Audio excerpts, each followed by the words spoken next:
আসসালামু আলাইকুম। আর রাহিকুল মাকতুম, পর্ব ১। তৎকালীন আরবের ভৌগোলিক, সামাজিক, প্রশাসনিক, অর্থনৈতিক ও ধর্মীয় অবস্থা। মাওকাউল আরাবি ওয়া আকওয়ামুহা। আরবের ভৌগোলিক অবস্থান এবং গোত্রসমূহ। নবী সাল্লাল্লাহু আলাইহি ওয়াসাল্লাম এর জীবন চরিত্র বলতে বোঝায় প্রকৃতপক্ষে আল্লাহ প্রদত্ত সেই বার্তা বিচ্ছুরিত আলোক রশ্মির বাস্তবায়ন বা রূপায়ণ, যা রাসূল সাল্লাল্লাহু আলাইহি ওয়াসাল্লাম মানব জাতির সম্মুখে উপস্থাপন করেছেন এবং যার মাধ্যমে মানুষকে ভ্রষ্টতার গাঢ় অন্ধকার থেকে উদ্ধার করে শাশ্বত আলোকোজ্জ্বল পথের উপর প্রতিষ্ঠিত করেছেন এবং মানুষের দাসত্ব ও শৃঙ্খল থেকে মুক্ত হয়ে আল্লাহর দাসত্বে প্রবিষ্ট করেছেন। এমনকি ইতিহাসের চিত্রকেই পাল্টিয়ে দিয়েছেন এবং মানব জগতের জীবনধারায় আমূল পরিবর্তন আনয়ন করেছেন।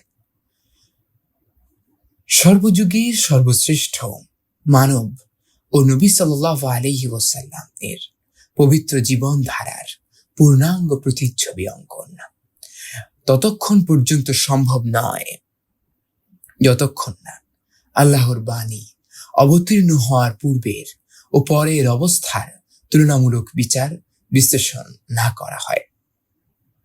এ প্রেক্ষাপটে প্রকৃত আলোচনায় যাওয়ার পূর্বে আলোচ্য অধ্যায়ে প্রাক ইসলামী আরবের ভৌগোলিক সীমারেখা, আরব ভূমিতে বসবাসরত বিভিন্ন সম্প্রদায়ের অবস্থা ও অবস্থান এবং তাদের ক্রমোন্নতি ধারা এবং সে যুগের রাষ্ট্র পরিচালনা, নেতৃত্ব প্রদান ও গোত্রসমূহের শ্রেণীবিন্যাসকে বিভিন্ন দিন, ধর্ম, সম্প্রদায়, আচার আচরণ, অন্ধবিশ্বাস এবং রাজনৈতিক, সামাজিক ও অর্থনৈতিক চিত্রসহ পাঠক পাঠিকার সামনে তুলে ধরা প্রয়োজন।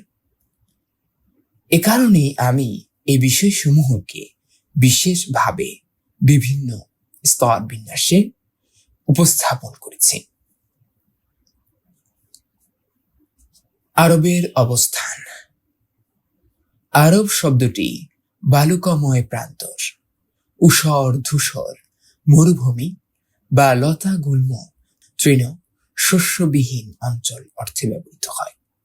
স্মরণাতীত কাল থেকেই বিশেষ এক বৈশিষ্ট্যগত অর্থে আরব উপদ্বীপ এবং সেখানে বসবাসকারী সম্প্রদায়ের জন্য এই পরিভাষাটি ব্যবহৃত হয়ে আসছে।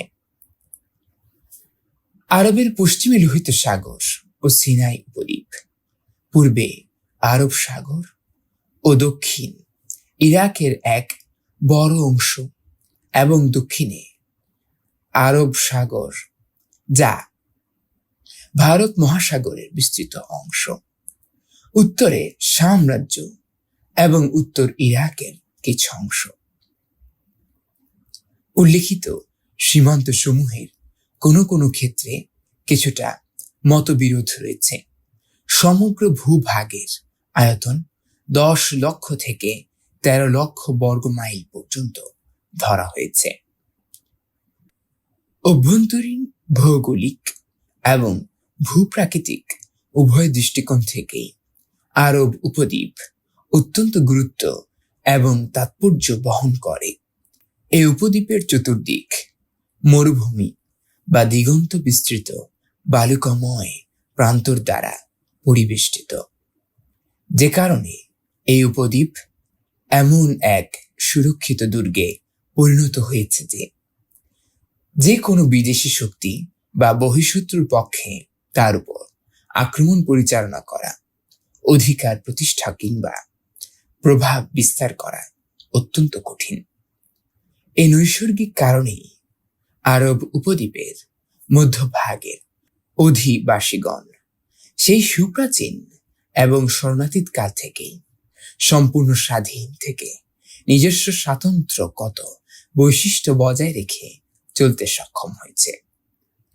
অথচ অবস্থানের দিক দিয়ে এই উপদ্বীপটি এমন দুপরাশক্তির প্রতিবেশী যে ভূপ্রকৃতিগত প্রতিবন্ধকতা না থাকলে এই পরাশক্তি দ্বয়ের প্রভাব থেকে মুক্ত থাকা আরববাসীগণের পক্ষে কখনোই সম্ভবপর হতো না।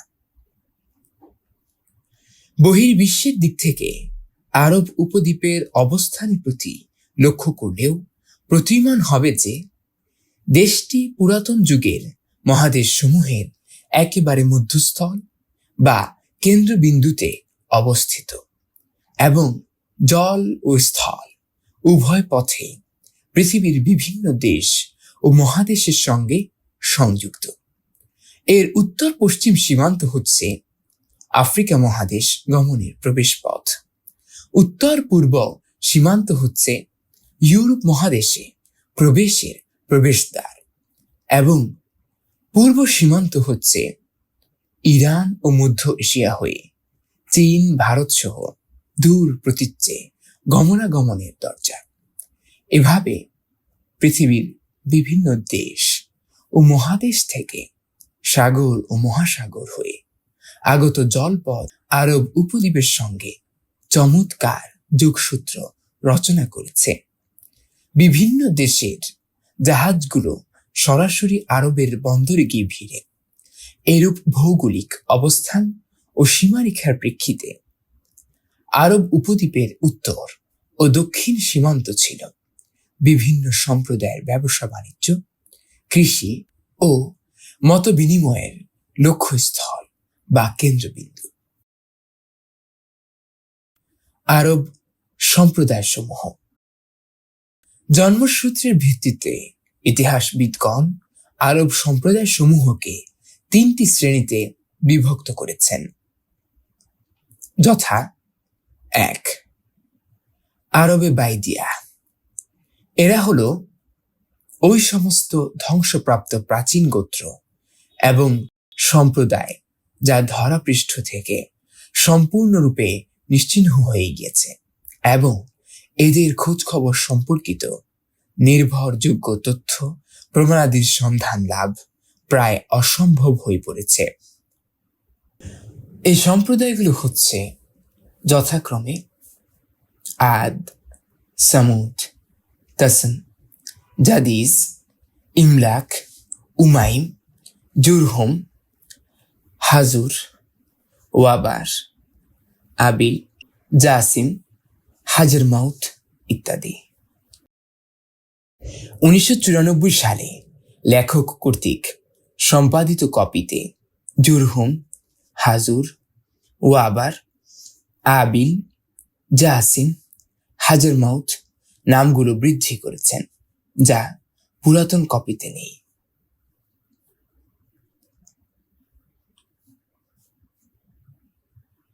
2. আরবে আরিবা। এরা হচ্ছে ওই সমস্ত গোত্র যারা ইয়াসজুব বিন ইয়ারুব বিন কাহতানের বংশোদ্ভূত। এদেরকে কাহতানি আরব বলা হয়। 3. আরবে মুস্তারিবা। এরা হচ্ছেন ওই আরব সম্প্রদায় যারা ইসমাইল আলাইহিস সালামের বংশধারা থেকে আগত। এদেরকে আদনানি আরব বলা হয়।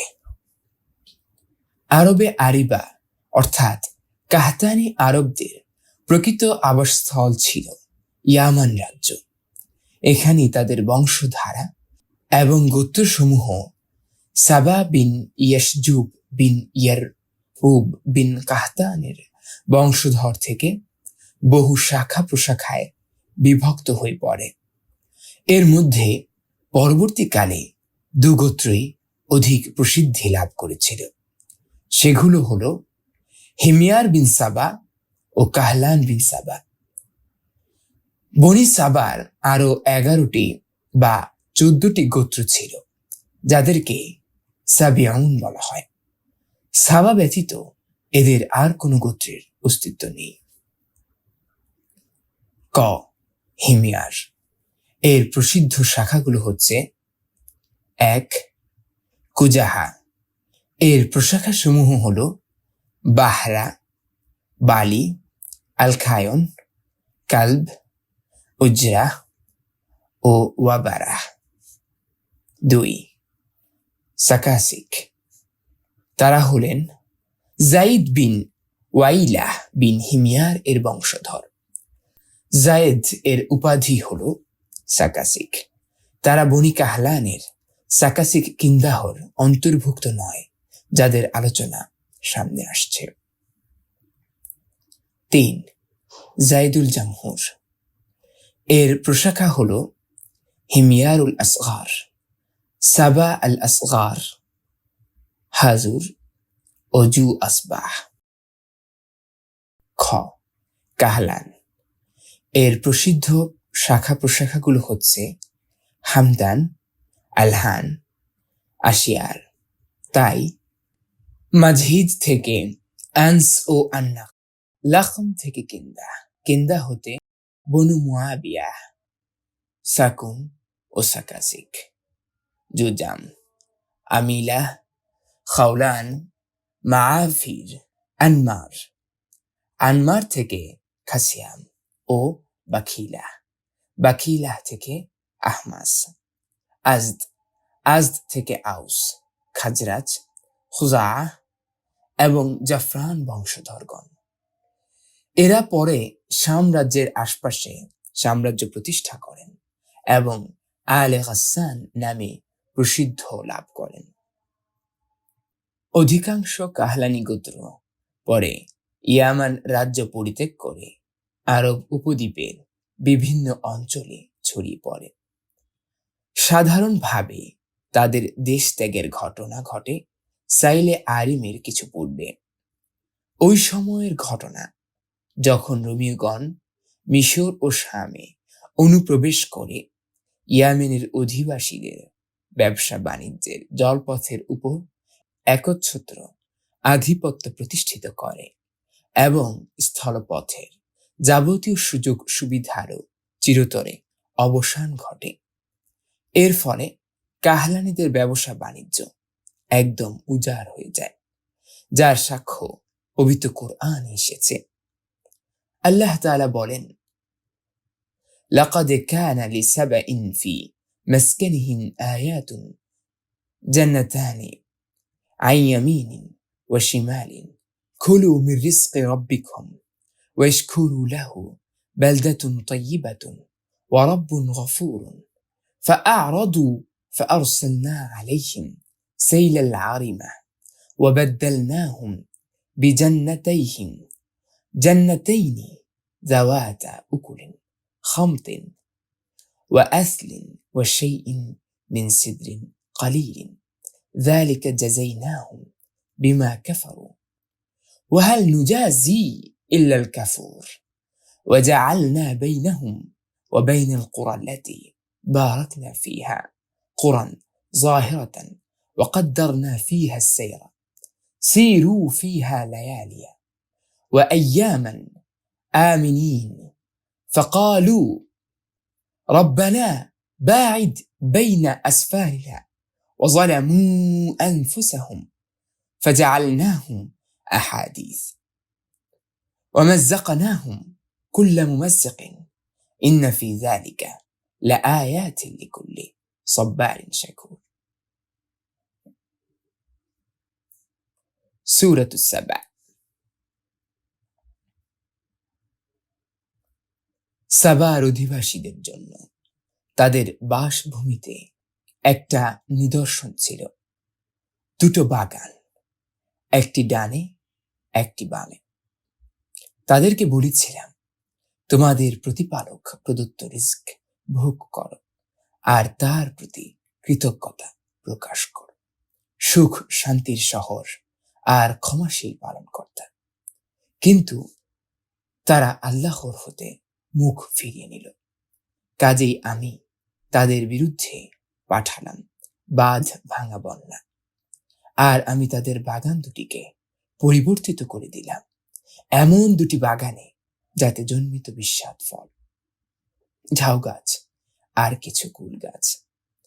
অকৃতজ্ঞতা ভরে তাদের সত্য প্রত্যাখ্যান করার জন্য আমি তাদেরকে এ শাস্তি দিয়েছিলাম। আমি অকৃতজ্ঞদের ছাড়া এমন শাস্তি কাউকে দেই না।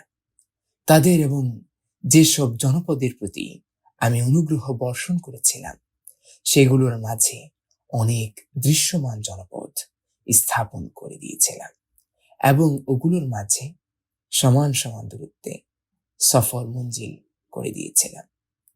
আর তাদেরকে বলেছিলাম, তোমরা এ সকল জনপদে রাতে আর দিনে নিরাপদে ভ্রমণ করো।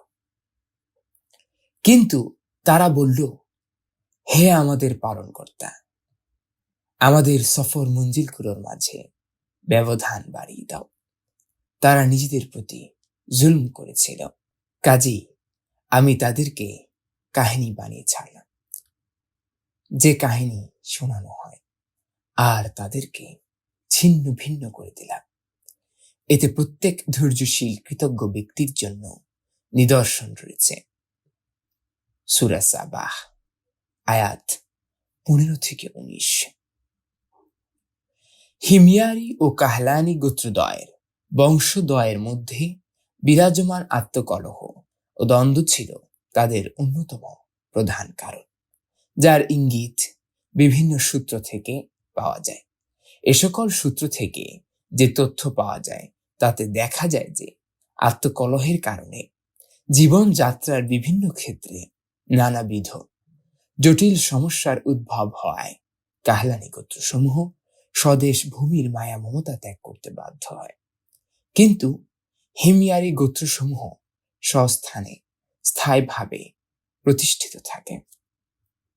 যে সকল কাহলানি গোত্র স্বদেশের মায়া মমতা কাটিয়ে অন্যত্র গমন করে, তাদের 4টি শাখায় বিভক্ত হওয়ার কথা নির্ভরযোগ্য সূত্রে জানা যায়।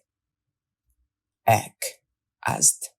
এরা নিজ নেতা ইমরান বিন আমর মুজাইকিয়ার পরামর্শানুক্রমে দেশ ত্যাগ করে। প্রথম দিকে এরা ইয়ামেনের এক স্থান থেকে অন্য স্থানে গমন করতে থাকে।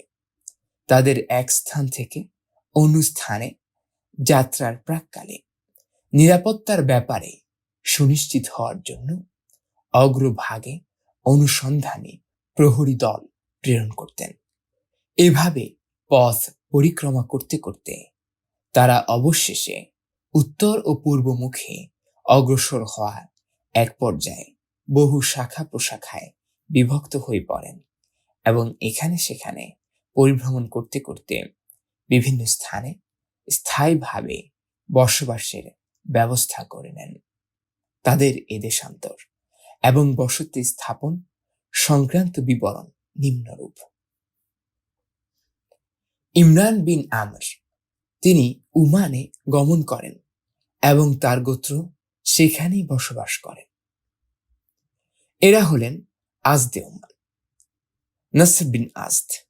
বনু নাসর বিন আজদ তুহামায় বসতি স্থাপন করেন। এরা হলেন আজদে শানুয়াহ। সালাবাহ বিন আমর তিনি প্রথমত হিজাজ অভিমুখে অগ্রসর হয়ে সালাবিয়াহ ও জুকার নামক স্থানের মধ্যস্থানে বাসস্থান নির্মাণ করে বসবাস করতে থাকেন।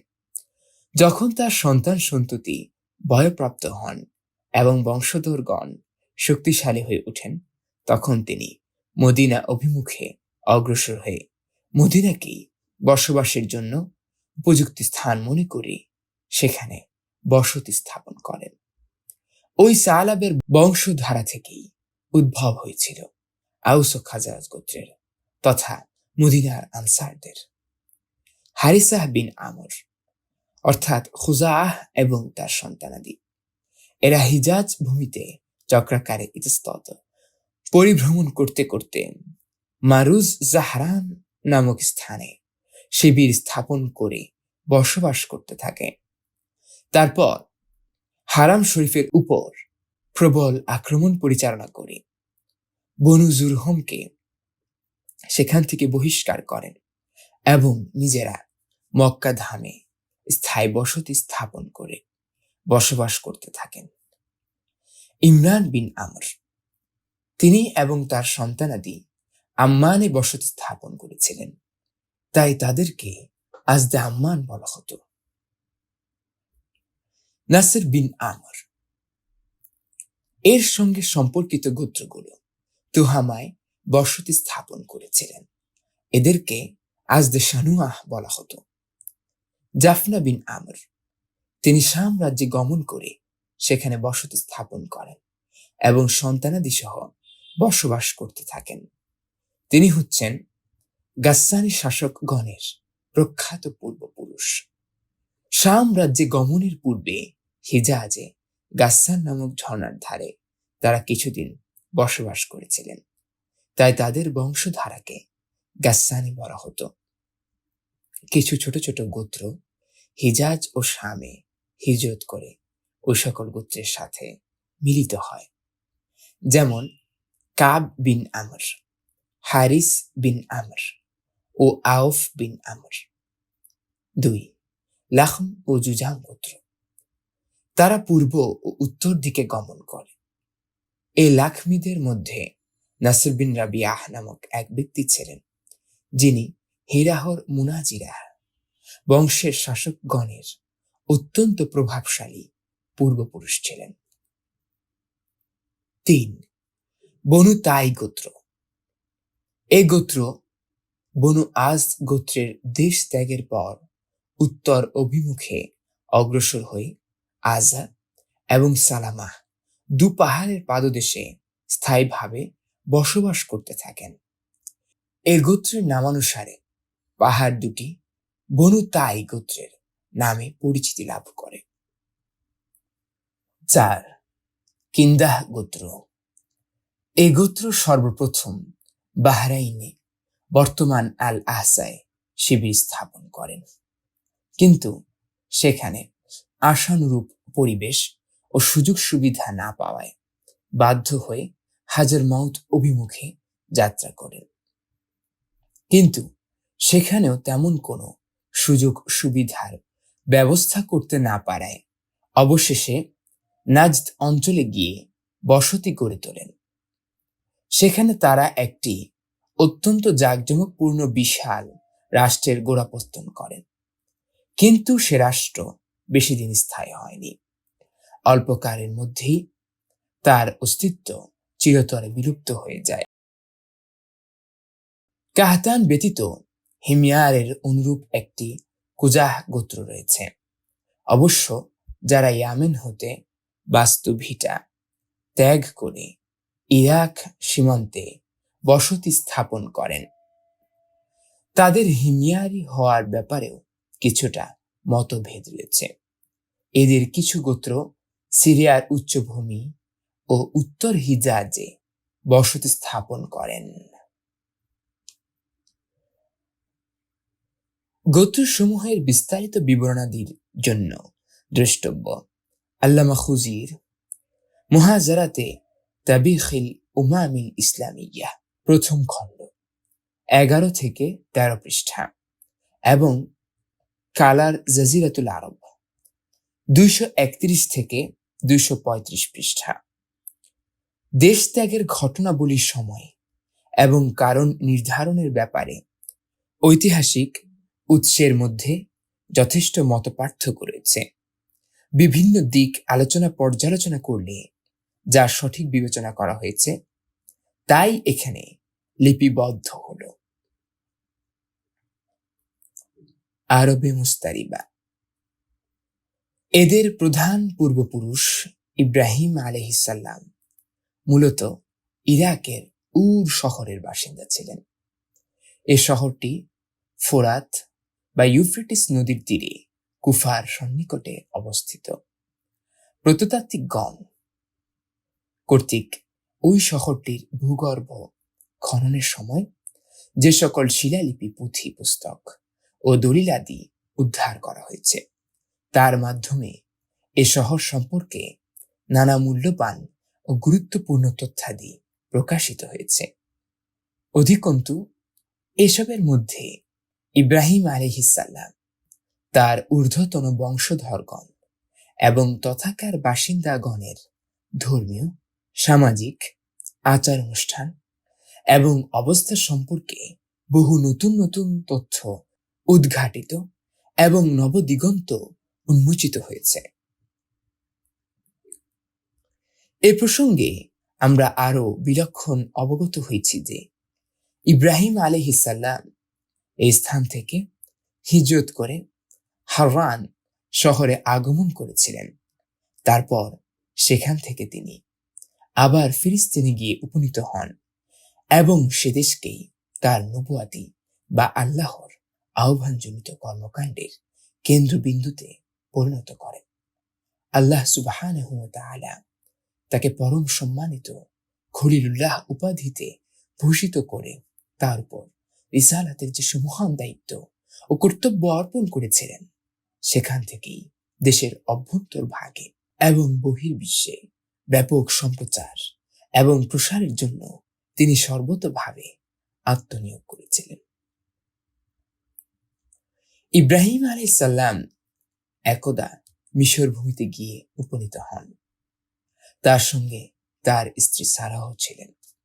মিশরের তৎকালীন বাদশাহ ফিরাউন তার মন্ত্রীর মুখে বিবি সারাহর অপরিসীম রূপ ও গুণের কথা শুনে তার প্রতি আকৃষ্ট হন এবং অসৎ উদ্দেশ্য প্রণোদিত হয়ে সেও যৌন লিপ্সা চরিতার্থ মানুষে তার দিকে অগ্রসর হন।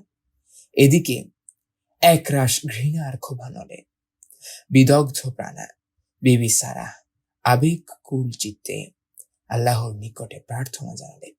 তিনি তৎক্ষণাৎ তা কবুল করেন এবং তার অবশ্যম্ভাবী ফলশ্রুতি হিসেবে ফিরাউন বিকারগ্রস্ত হয়ে হাত পা ছুড়াছুড়ি করতে লাগে। অদৃশ্য শক্তিতে শেষ পর্যন্ত তিনি একদম নাজেহাল এবং জর্জরিত হতে থাকেন। তার এ ঘৃণ্য ও জঘন্য অসৎ উদ্দেশ্যের ভয়াবহ পরিণতিতে তিনি একেবারে হতচকিত এবং বিস্ময়াভিভূত হয়ে পড়েন।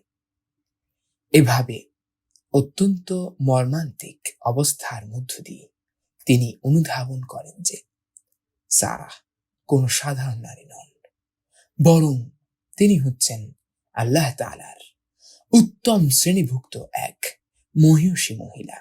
সারাহর এই ব্যক্তি বিশিষ্টতায় তিনি এতই মুগ্ধ এবং অভিভূত হয়ে পড়েন যে তার কন্যা হাজেরাকে, কথিত আছে যে হাজেরা দাসী ছিলেন, কিন্তু আল্লামা সুলাইমান মানসুরপুরী ব্যাপক গবেষণা ও অনুসন্ধান চালিয়ে সাব্যস্ত করেছেন যে তিনি দাসী ছিলেন না, তিনি ছিলেন ফিরাউনের মেয়ে, মুক্ত এবং স্বাধীন। দ্রষ্টব্য রাহমাতুল্লিল আলামিন, 2য় খণ্ড, 36 থেকে 37 পৃষ্ঠা। বিবি সারাহর খেদমতে সর্বতোভাবে নিয়োজিত করে দেন। বিবি হাজেরার সেবা যত্ন ও গুণ গরিমায় মুগ্ধ হয়ে তারপর তিনি তার স্বামী ইব্রাহিম খলিলুল্লাহ আলাইহিস সালামের সঙ্গে হাজেরার বিবাহ দেন। উল্লিখিত গ্রন্থের 34 পৃষ্ঠার বিস্তারিত ঘটনা দ্রষ্টব্য সহিহ বুখারী 1ম খণ্ড, 484 পৃষ্ঠা দ্রষ্টব্য। ইব্রাহিম আলাইহিস সালাম সারাহ এবং হাজেরাকে সঙ্গে নিয়ে নিজ বাসস্থান ফিলিস্তিন ভূমে প্রত্যাবর্তন করেন।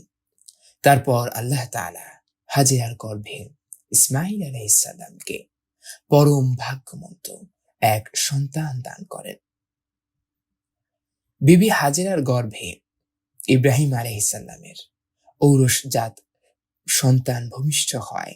তিনি কিছুটা লজ্জিত এবং বিব্রত বোধ করতে থাকলেন এবং নবজাতক সহ বিবি হাজেরাকে নির্বাসনে পাঠানোর জন্য উপর্যুপরি চাপ সৃষ্টি করলেন। ফলে তিনি বিবি হাজেরা ও নবজাত পুত্র ইসমাঈলকে সঙ্গে নিয়ে হিজাজ ভূমিতে উপনীত হলেন। তারপর বাইতুল্লাহ শরীফের সন্নিকটে অনাবাদী ও শস্যহীন উপত্যকায় পরিত্যক্ত অবস্থায় তাদের রেখে দিলেন। ওই সময় বর্তমান আকারে বাইতুল্লাহ শরীফের কোনো অস্তিত্বই ছিল না। বর্তমানে যে স্থানে বাইতুল্লাহ শরীফ অবস্থিত, সে সময় সেই স্থানটি আকার ছিল ঠিক একটি উঁচু টিলার মতো। কোনো সময় প্লাবনের সৃষ্টি হলে ডান কিংবা বাম দিক দিয়ে সেই প্লাবনের ধারা বয়ে চলে যেত। সেই সময় জমজম কূপের পাশে মসজিদুল হারামের উপরিভাগে বিরাট আকারের একটি বৃক্ষ ছিল। ইব্রাহিম আলাইহিসসালাম, স্ত্রী বিবি হাজেরা এবং শিশুপুত্র ইসমাইল আলাইহিসসালামকে সেই বৃক্ষের নিচে রেখে গেলেন। সে সময় এই স্থানে না ছিল কোনো জলাশয় বা পানির কোনো উৎস, ছিল না কোনো লোকালয় বা জনমানব বসতি। একটি পাত্রে কিছু খেজুর এবং একটি ছোট্ট মশকে কিছু পানি রেখে ইব্রাহিম আলাইহিসসালাম আবার পাড়ি জমালেন সেই ফিলিস্তিন ভূমি। কিন্তু দিন কয়েকের মধ্যেই ফুরিয়ে গেল খেজুর, ফুরিয়ে গেল পানিও। কঠিন সংকটে নিপতিত হলেন হাজেরা এবং শিশুপুত্র ইসমাইল। কিন্তু এই ভয়াবহ সংকটেরও সমাধান হয়ে গেল আল্লাহ তাআলার অশেষ মেহেরবানিতে, অলৌকিক পন্থায়। সৃষ্টি হলো আবে হায়াত, জমজম ধারা। ওই একই ধারায় সংগৃহীত হলো দীর্ঘ সময়ের জন্য প্রয়োজনীয় খাদ্য ও পণ্য সামগ্রী। সহিহুল বুখারী শরীফের প্রথম খণ্ড, আম্বিয়া পর্ব, পৃষ্ঠা 474 থেকে 475। কিছুকাল পর ইয়ামান থেকে এক গোত্রের লোকজনেরা সেখানে আগমন করেন। ইসলামের ইতিহাসে এই গোত্রকে জুরহুম সানি বা দ্বিতীয় জুরহুম বলা হয়ে থাকে। এই গোত্র ইসমাইল আলাইহিসসালামের মাতার নিকট অনুমতি নিয়ে মক্কা ভূমিতে অবস্থান করতে থাকেন। এ কথাও বলা হয়ে থাকে যে প্রথম অবস্থায় এই গোত্র মক্কার আশপাশের পর্বতময় উন্মুক্ত প্রান্তরে বসতি স্থাপন করেছিলেন। সহিহুল বুখারী শরীফে সুস্পষ্টভাবে এতটুকু উল্লেখ আছে যে মক্কা শরীফে বসবাসের উদ্দেশ্যে তারা আগমন করেছিলেন ইসমাইল আলাইহিসসালামের আগমনের পর, কিন্তু তার যৌবনে পদার্পণের পূর্বে। অবশ্য তার বহু পূর্ব থেকেই তারা সেই পর্বত পরিবেষ্টিত প্রান্তর দিয়ে যাতায়াত করতেন। সহিহুল বুখারী শরীফ প্রথম খণ্ড, আম্বিয়া পর্ব, পৃষ্ঠা 475। পরিত্যক্ত স্ত্রী পুত্রের সঙ্গে সাক্ষাতের উদ্দেশ্যে ইব্রাহিম আলাইহিসসালাম সময় সময় মক্কা ভূমিতে আগমন করতেন, কিন্তু তিনি কতবার মক্কার পুণ্যভূমিতে আগমন করেছিলেন তার সঠিক কোনো বিবরণ বা হাদিস খুঁজে পাওয়া যায়নি। তবে ইতিহাসবিদগণের অভিমত হচ্ছে যে তিনি 4 বার মক্কায় আগমন করেছিলেন। তার এই 4 দফা আগমনের বিবরণ নিম্নে প্রদত্ত হল। 1. কুরআনুল মাজিদে বর্ণিত হয়েছে যে আল্লাহ তাআলা স্বপ্নযোগে ইব্রাহিম খলিলুল্লাহ আলাইহিসসালামকে দেখালেন যে তিনি আপন পুত্র ইসমাইল আলাইহিসসালামকে কোরবানি করছেন। প্রকারান্তরে এই স্বপ্ন ছিল আল্লাহ তাআলার একটি নির্দেশ এবং পিতা পুত্র উভয়ই একাগ্র চিত্তে সেই নির্দেশ পালনের জন্য প্রস্তুত হয়ে গেলেন মনে প্রাণে। فلما أسلما وتله للجبين وناديناه أن يا إبراهيم قد صدقت رؤيا إنا كذلك نجزي المحسنين إن هذا لهو البلاء المبين وفديناه بذبح عظيم। সূরা সাফাত।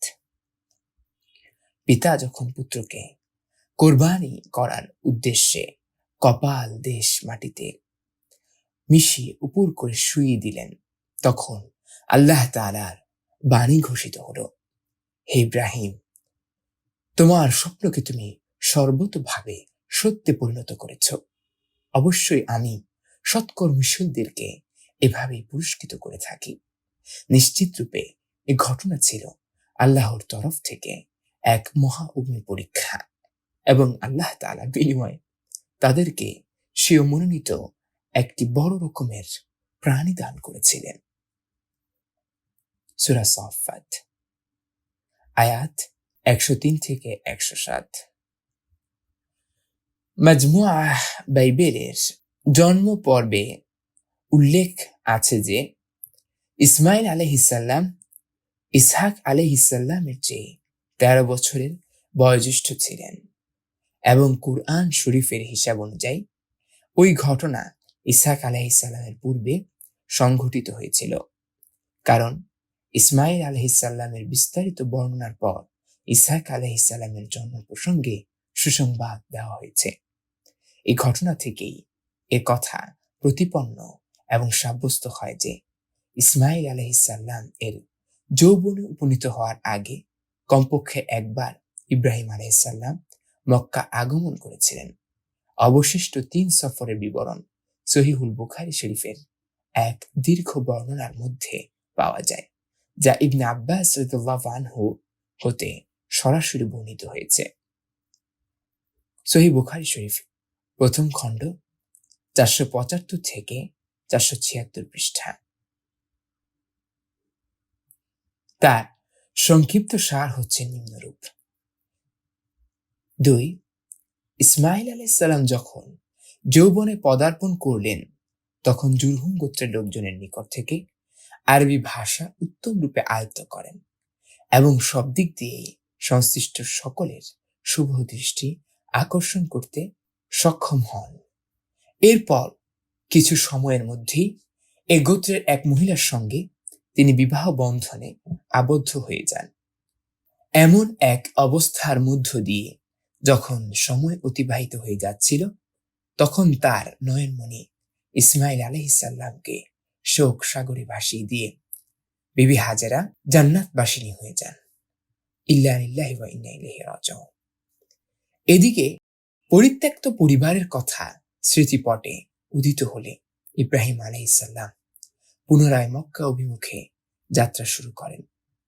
সহধর্মিণী হাজেরা তখন জান্নাতবাসিনী। তিনি প্রথমে গিয়ে উপস্থিত হলেন ইসমাইল আলাইহিসসালামের গৃহে, কিন্তু তার অনুপস্থিতির কারণে পিতা পুত্রের মধ্যে সাক্ষাৎকার আর সম্ভব হলো না।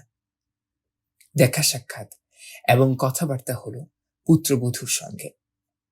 আলাপ আলোচনার এক পর্যায়ে পুত্রবধূ সাংসারিক অসচ্ছলতার অনুযোগ পেশ করলে তিনি একথা বলে উপদেশ প্রদান করেন যে ইসমাইল আলাইহিসসালাম এর আগমনের পরপরই যেন এই দরজার চৌকাঠ পরিবর্তন করে নেওয়া হয়।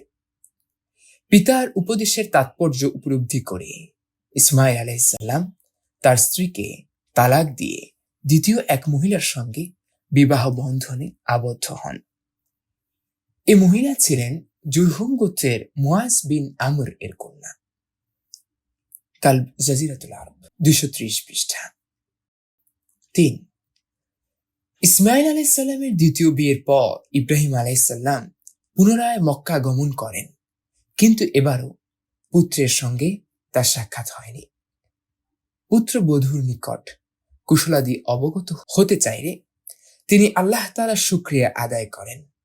এতে সন্তুষ্ট হয়ে ইব্রাহিম আলাইহিসসালাম দরজার চৌকাঠ স্থায়ী রাখার পরামর্শ দেন এবং পুনর্বার ফিলিস্তিন অভিমুখে যাত্রা শুরু করেন।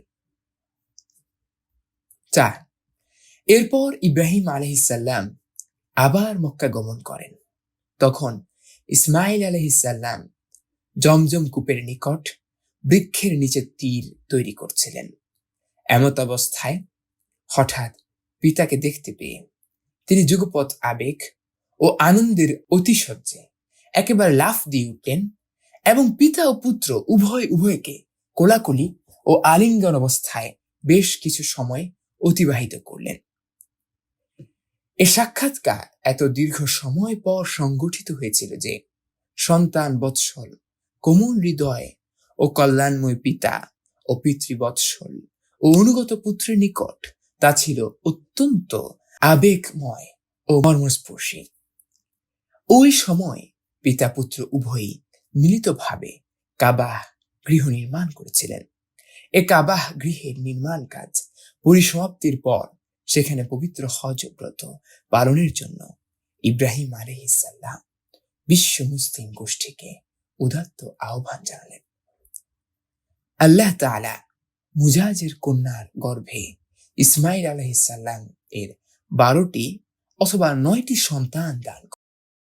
তাদের নাম হচ্ছে যথাক্রমে নাবিত্য বা নাবায়ুত্ত, কায়দার, আদবাউল, মিবসাম, মিশমা, দুমা, মিশা, হাদ, তাইমায়াতুর, নাফিস, কাইদুমান।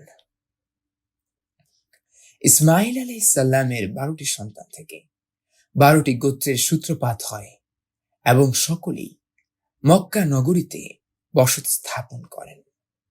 অধিকাংশ ক্ষেত্রেই তাদের জীবনযাত্রা ছিল ইয়ামান, মিশর, সিরিয়া প্রভৃতি দেশের সঙ্গে ব্যবসা বাণিজ্যের উপর নির্ভরশীল। জনসংখ্যা বৃদ্ধির ফলে এই গোত্রগুলো ক্রমান্বয়ে আরব উপদ্বীপের বিভিন্ন অঞ্চলে এবং এমনকি আরবের বাইরেও ছড়িয়ে পড়ে। আল্লাহ তাআলার অত্যন্ত প্রিয় এবং মনোনীত এক মহাপুরুষের রক্তধারা থেকে এ সকল গোত্রের সৃষ্টি হলেও অধিকাংশ ক্ষেত্রেই তারা কিন্তু কালচক্রের আবর্তনে সৃষ্ট যবনিকার অন্তরালেই অজ্ঞাত অবস্থায় থেকে যান। শুধুমাত্র নাবিত্য এবং কায়দারের বংশধরগণই কালচক্রের আবর্তনে সৃষ্ট গাঢ় তিমি জাল থেকে নিজেদের মুক্ত রাখতে সক্ষম হন। কালক্রমে উত্তর হিজাজে নাবিত্তীদের সাহিত্য ও শিল্প সংস্কৃতির যথেষ্ট উৎকর্ষ সাধিত হয়। শুধু তাই নয়, তারা একক শক্তিশালী জাতি এবং বিশাল সাম্রাজ্য প্রতিষ্ঠিত করতে সক্ষম হন এবং আশপাশের জনগোষ্ঠীগুলোকে তাদের অধীনস্থ করে নিয়ে তাদের কাছ থেকে নিয়মিত ট্যাক্স বা কর আদায় করতে থাকেন। এদের রাজধানী ছিল বাতরা। এদের সঙ্গে প্রতিযোগিতা কিংবা প্রতিদ্বন্দ্বিতা করার মতো সৎ সাহস কিংবা শক্তি আশপাশের কারো ছিল না। তারপর কালচক্রের আবর্তনে রুমিদের অভ্যুদয় ঘটে। বিভিন্ন ক্ষেত্রে তারা এতই উন্নতি সাধন এবং এত বেশি শক্তি সঞ্চয় করে যে তখন নাবিত্তীদের শক্তি সামর্থ্য এবং শৌর্যবীর্যের কথা রূপকথার মতো কল্পকাহিনীতে পর্যবেসিত হয়ে যায়। মাওলানা সৈয়দ সুলাইমান নদভী সেও গবেষণা, আলোচনা ও গভীর অনুসন্ধানের পর এ কথা প্রমাণ করেছেন যে গাসসান বংশধর এবং মদিনার আনসার তথা আউস ও খাজরাজ গোত্রের কেউই কাহতানি আরবের অন্তর্ভুক্ত ছিলেন না, বরং ওই অঞ্চলের মধ্যে নাবিত্য বিন ইসমাইল আলাইহিসসালামের বংশধরগণের যারা অবশিষ্ট ছিলেন কেবল তাদেরই অবস্থান আরব ভূমিতে ছিল। সৈয়দ সুলাইমান নদভী, তারিখে আরজুল কুরআন, 2য় খণ্ড, 78 থেকে 86 পৃষ্ঠা, এবং ডক্টর এম মুজিবুর রহমান, মদিনার আনসার, পৃষ্ঠা 13 থেকে 23। ইমাম বুখারী এ মতের দিকে আকৃষ্ট হয়ে তার সহিহুল বুখারীতে নিম্নোক্তভাবে অধ্যায় রচনা করেছেন: নিসবাতুল ইয়ামানি ইলা ইসমাঈল আলাইহিস সালাম। ইয়ামানীদের সাথে ইসমাঈল আলাইহিস সালামের সম্পর্ক। এর সম্পর্কে ইমাম বেশ কিছু হাদিস দ্বারা প্রমাণ দিয়েছেন। হাফেজ ইবনে হাজার আসকালানি কাতহানীদেরকে নাবিত্য বিন ইসমাইল আলাইহিস সালামের বংশধর হওয়ার মতটিকে প্রাধান্য দিয়েছেন। মক্কা নগরীর পুণ্যভূমিতেই কায়দার বিন ইসমাইল বংশবৃদ্ধি হয় এবং কালক্রমে তারা সেখানে প্রগতির স্বর্ণ শিখরে আরোহণ করেন। তারপর কালচক্রের আবর্তনে একসময় তারা অখ্যাত হয়ে পড়েন। তারপর সেই স্থানে আদনান এবং তার সন্তানাদির অভ্যুদয় ঘটে।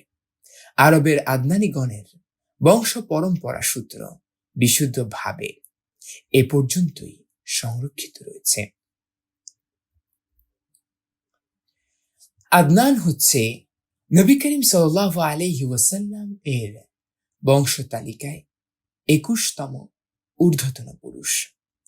কোন কোন বর্ণনায় বিবৃত হয়েছে যে নবী করিম সাল্লাল্লাহু আলাইহি ওয়াসাল্লাম যখন নিজ বংশ তালিকা বর্ণনা করতেন তখন আদনান পর্যন্ত গিয়ে স্তব্ধ হয়ে যেতেন, আর একটু অগ্রসর হতেন না। তিনি বলতেন যে বংশাবলী সম্পর্কে বিশেষজ্ঞরা ভুল বলেছেন। ইবনে জাবির তারাবি, তারিখুল উমাম ওয়ালি মুলুক, প্রথম খণ্ড 191 থেকে 194 পৃষ্ঠা, আল ইলাম পঞ্চম খণ্ডের 6ষ্ঠ পৃষ্ঠা।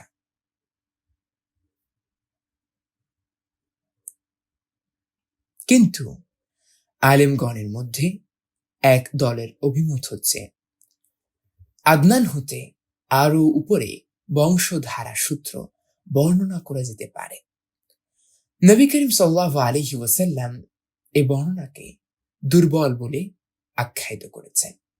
তার অনুসন্ধান অনুযায়ী আদনান এবং ইব্রাহিম আলাইহিস সালামের মধ্যবর্তী স্থানে দীর্ঘ 40টি পিঁড়ির ব্যবধান বিদ্যমান রয়েছে। যা হোক, মাহাজ এর সন্তান নাজার সম্পর্কে বলা হয়েছে যে তিনি ছাড়া মাহাদের অন্য কোনো সন্তান ছিল না, কিন্তু এই নাজার থেকেই আবার কয়েকটি পরিবার অস্তিত্ব লাভ করেছে। প্রকৃতপক্ষে নাজারের ছিল 4টি সন্তান এবং প্রত্যেক সন্তান থেকেই এক একটি গোত্রের গোড়াপত্তন হয়েছিল। নাজারের এই 4 সন্তানের নাম ছিল যথাক্রমে ইয়াদ, আনমার, রাবিয়াহ এবং মুজার। এদের মধ্যে রাবিয়াহ এবং মুজার গোত্রের শাখা প্রশাখা ব্যাপকভাবে বিস্তৃতি লাভ করে। অতএব রাবিয়াহ হতে আসাদ ও জুবাইয়াহ, আসাদ হতে আনাজাহ ও জালিদা, জালিদা হতে অনেক প্রসিদ্ধ গোত্র যেমন আব্দুল কায়েস, নামির, বনু ওয়াইল গোত্রের উৎপত্তি। বকর তাগলিব বনু ওয়াইলের অন্তর্ভুক্ত। বনু বকর হতে বনু কায়েস, বনু সাইবান, বনু হানিফা সহ অন্যান্য গোত্র অস্তিত্ব লাভ করে। আর বনু আনজাহ হতে বর্তমান সৌদি আরবের বাদশাহী পরিবার আলে সৌদির উদ্ভব। মুজারের সন্তানগণ 2টি বড় বড় গোত্রে বিভক্ত হয়ে পড়ে। সে গোত্র 2টি হচ্ছে 1 কায়েস আইলান বিন মুজার, 2 ইলিয়াস বিন মুজার। কায়েস আইলান হতে বনু সুলাইমান, বনু হাওয়াজিন, বনু সাকিফ, বনু সাসা ও বনু গাতফান। গাতফান হতে আবস, জুবিয়ান, আশজা এবং গানি বিন আসার গোত্রসমূহের সূত্রপাত হয়। ইলিয়াস বিন মুজার হতে তামিন বিন মুররাহ, হুজাইল বিন মুদ্রিকাহ, বনু আসাদ বিন খুজাইমাহ এবং কিনানাহ বিন খুজাইমাহ গোত্রসমূহের উদ্ভব হয়। তারপর কিনানা হতে কুরাইশ গোত্রের উদ্ভব হয়। এই গোত্রটি ফিহর বিন মালিক বিন নজর বিন কিনানা এর সন্তানাদি। তারপর কুরাইশ গোত্র বিভিন্ন শাখায় বিভক্ত হয়েছে। এর মধ্যে মশহুর শাখাগুলোর নাম হচ্ছে জুমাহ, সাহম, আদি, মখজুম, তাইম, জুহরা এবং কুসাই বিন কিলাব এর বংশধরগণ, অর্থাৎ আব্দুদ্দার বিন কুসাই, আসাদ বিন আব্দুল উজ্জা বিন কুসাই এবং আব্দুল বানাফ বিন কুসাই। এই 3 গোত্রই ছিল কুসাইয়ের সন্তান। এদের মধ্যে আব্দে মানাফের ছিল 4 পুত্র এবং 4 পুত্র থেকে সৃষ্টি হয় 4টি গোত্রের, অর্থাৎ আব্দে শামস, নওফেল, মুত্তালিব এবং হাসিম। এই হাসিম গোত্র থেকে আল্লাহ তাআলা আমাদের প্রিয় নবী সাল্লাল্লাহু আলাইহি ওয়াসাল্লামকে নবী ও রাসূল রূপে মনোনীত করেন। আল্লামা খুজরি, মুহাজ্জারাত, প্রথম খণ্ড, 14 থেকে 15 পৃষ্ঠা।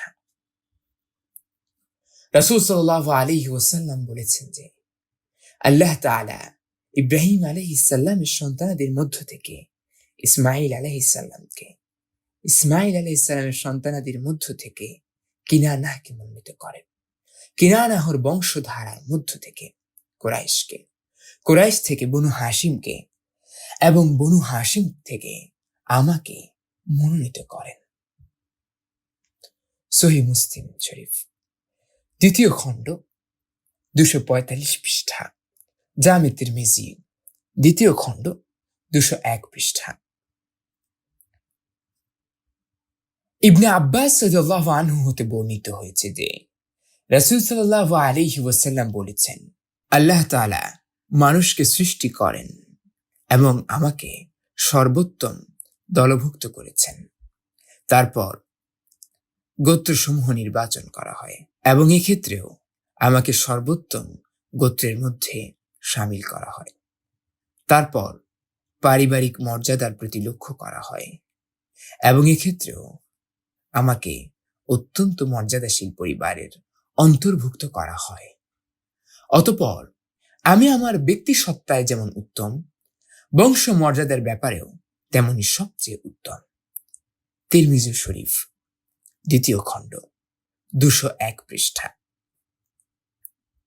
যা হোক, আদনানের বংশধরগণ যখন অধিক সংখ্যায় বৃদ্ধি পেতে লাগলেন, তখন জীবিকার অন্বেষণে আরব ভূখণ্ডের বিভিন্ন অঞ্চলে তারা ছড়িয়ে পড়েন।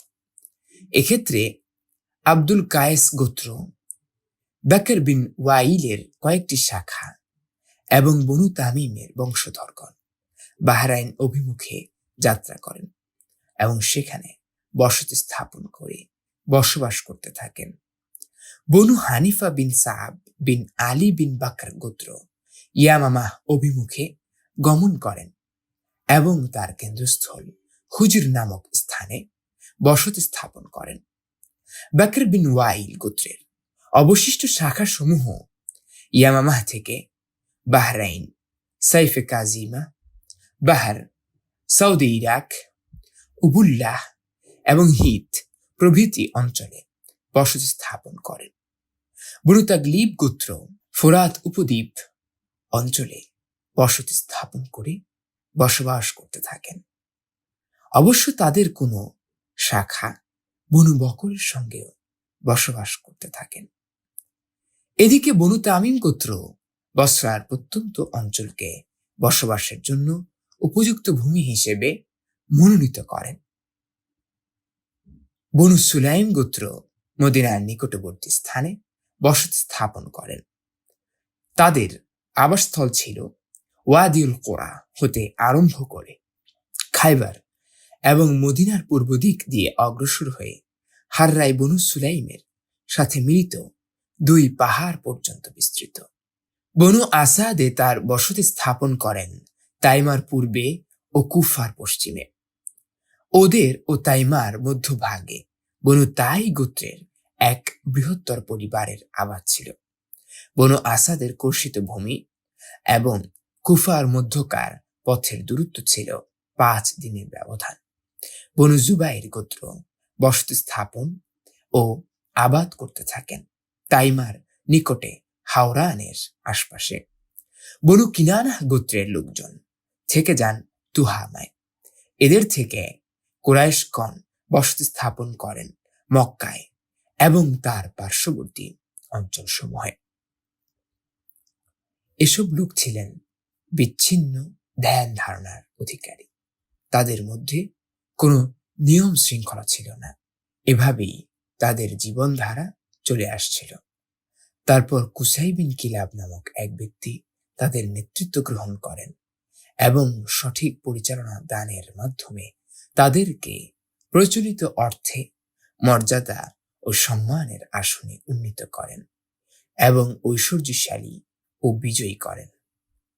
আল্লামা খুজরি, মুহাজারাত, প্রথম খণ্ড, 15 থেকে 16 পৃষ্ঠা। আগামী পর্বে আমরা পড়ব আল হুকমু ওয়াল ইমারাতু ফিল আরব, সমসাময়িক আরবের বিভিন্ন রাজ্য ও নেতৃত্ব প্রসঙ্গ।